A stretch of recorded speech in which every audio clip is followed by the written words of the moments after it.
এরা দুজন জামাই বউ, ঠিক আছে? জামাই বউ তো না, লুচ্ছামি করে বেড়াইছে, ধরছি আমরা। ধরে মোটামুটি উদ্যম মাধ্যম কিছু দিছি, এখনো এই যে দেখেন যারা ধরে আছে, ঠিক আছে? এই যে শালার পর শালা লুচ্ছামি করে বেড়াইছে। ও বিবাহিত, বউ পোলাপান আছে, এ মহিলারও বউ পোলাপান আছে, ঠিক আছে? বউ পোলাপান রাইখা এই মহিলার সাথে এসে লুচ্ছামি করার লেগে।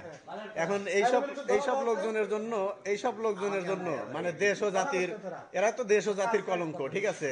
এদের কি শিক্ষা দেওয়া উচিত আপনারা বলেন, ঠিক আছে? এখন দেখেন এই যে এখানে এই খাটে এরা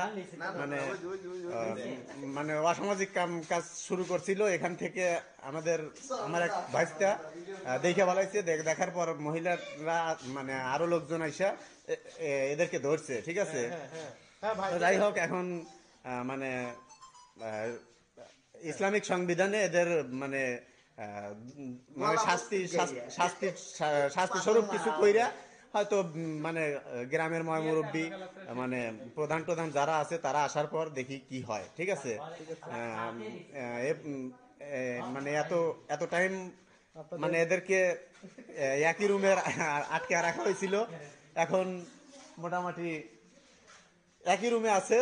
যাই হোক, দেখেন এদের মানে মোহাব্বত কি, আপনারা তো দেখতে পারতেছেন। এদের মানে এদের কি একটা আকর্ষণ এদের মধ্যে দেখা যাচ্ছে, প্রেমিক প্রেমিকা।